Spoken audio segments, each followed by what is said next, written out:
Welcome to part 3 of what lies ahead.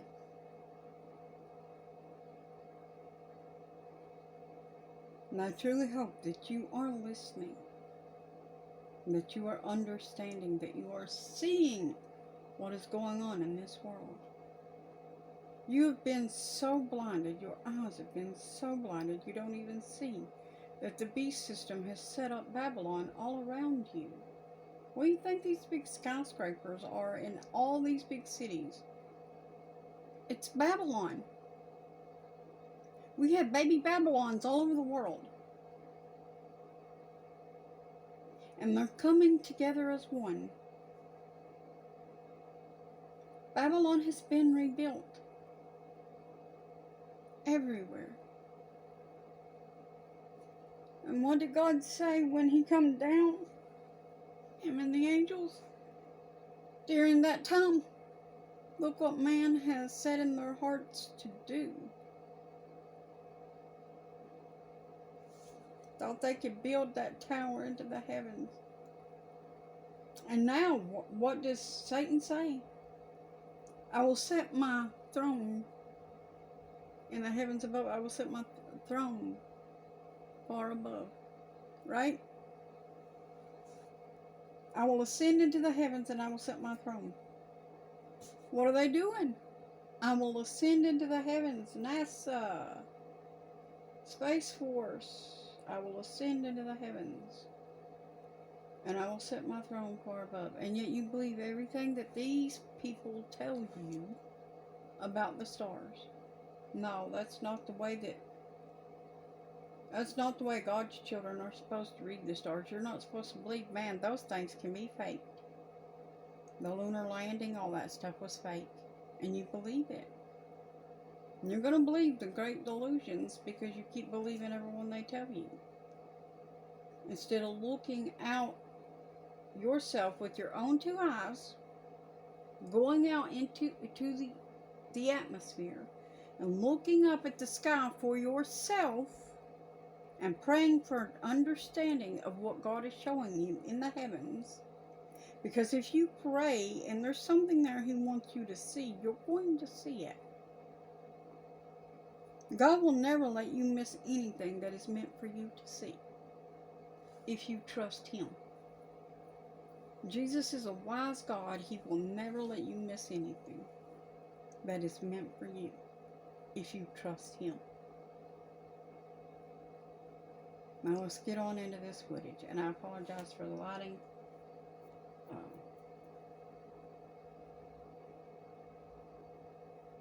If it's interfering much with the screen, kind of stuck at the moment, so let's get on back into this footage. The links will be in the description box. I'm only covering a little bit of each thing. AI drone kills human operator during simulation. As you start to see that AI is getting out of hand, you're starting to see that even during simulations, AI is acting diabolical. Now, originally, in Fox News, the Air Force said that this was taken out of context. Now, as you begin to actually look at other reports, it's taken out of context. Well, let's see. Let's have a few simple questions here. Is the pilot dead? Yes. So, was the AI in control at the time? It looks like it. Okay, how do you take that out of context? The AI killed the human. How is that taken out of context? Did the human program the AI to kill him or her?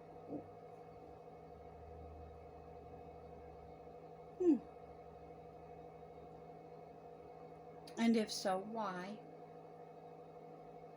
Don't tell us we're taking things out of context, when the truth is the person, the pilot or whatever, is dead, and the AI was in control. They're claiming that this never even took place. That's like when pit bulls attack people and there's blood on their lip, or Rockwallers or Doberman pictures, and their owners will say, "Oh, they're not violent. There's always blood on their lip." Yeah, they bite themselves, I suppose. This is just sheer stupidity. I hope y'all see that. So they're covering their tracks. But one thing is for sure. That world leaders are starting to realize that there's something diabolical that is manifesting itself through AI.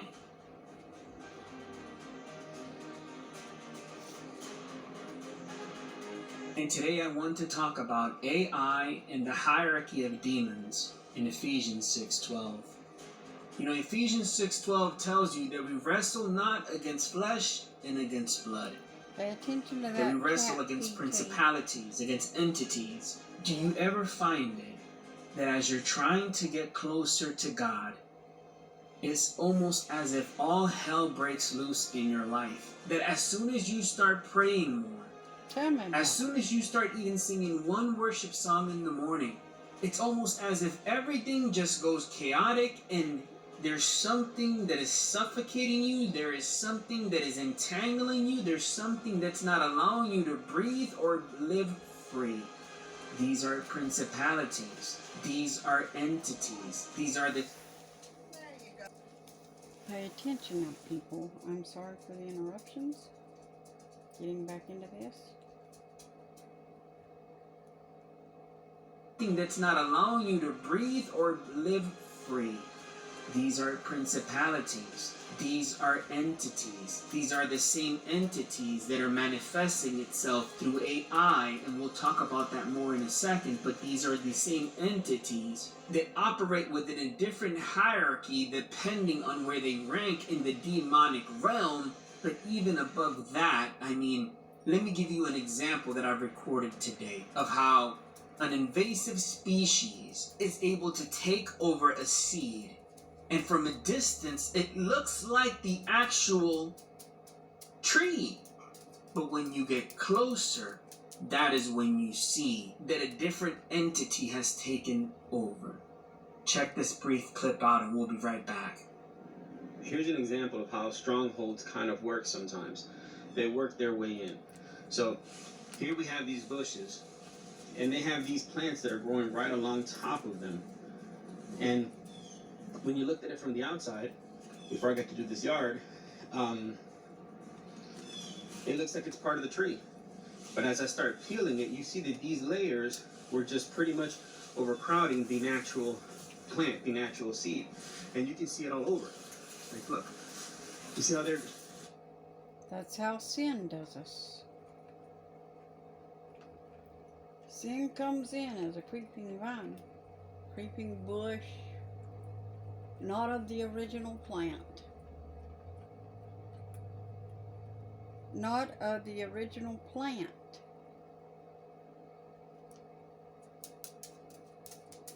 And they add, it comes in, and eventually, if you don't stop it at the outset, it continues to grow and grow and grow and grow.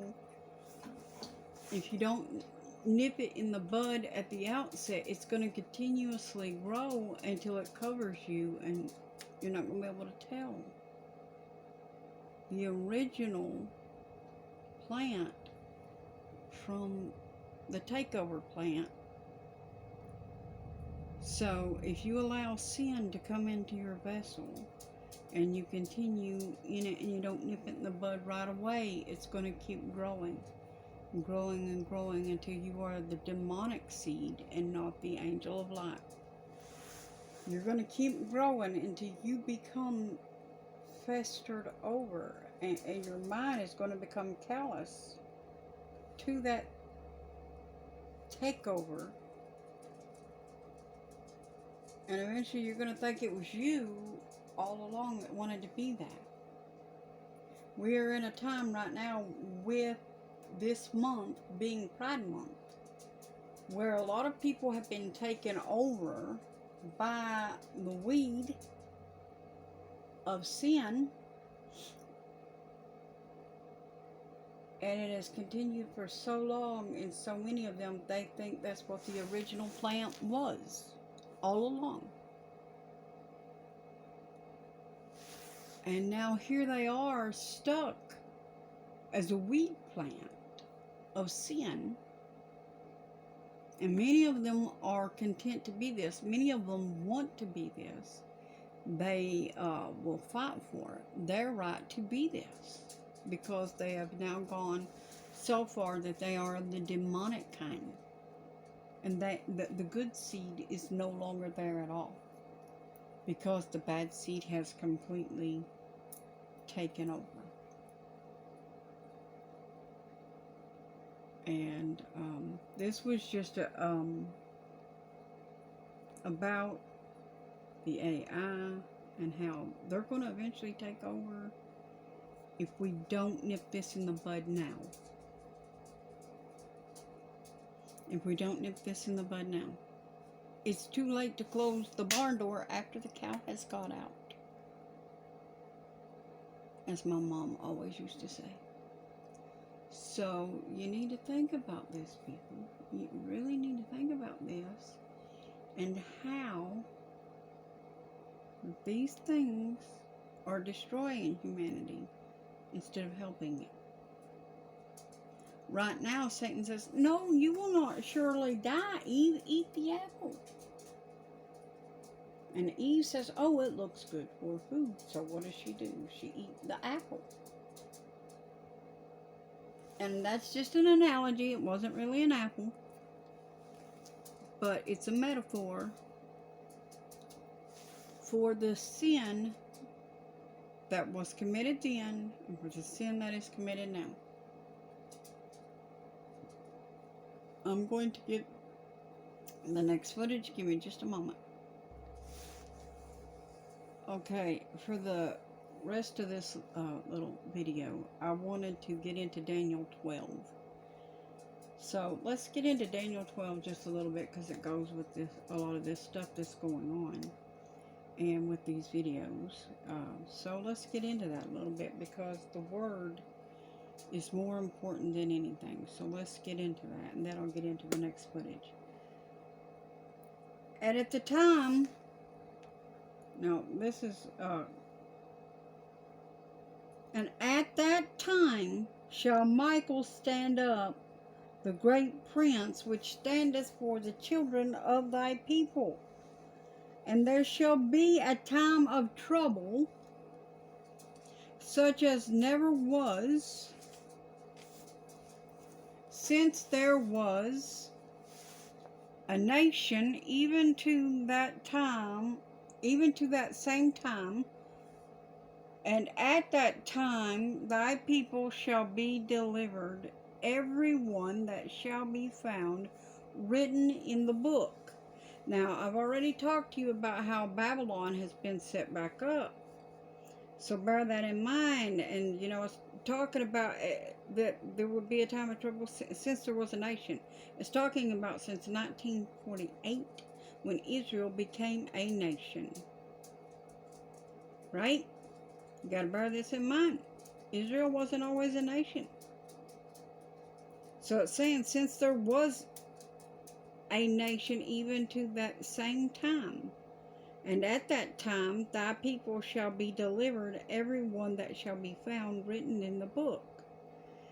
And as many of them slept in the dust of the earth shall awake, some to everlasting life, and some to shame and everlasting contempt.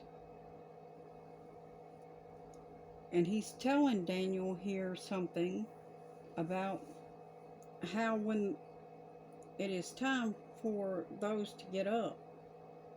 But we know that the dead in Christ rise first, and that the others do not come up until after the millennial reign with Christ.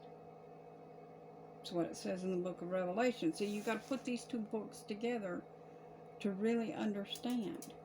And this, you know, God told Daniel to seal this book up. I'm going to get on into that right here in just a minute. In the next part, I will see you in part 4.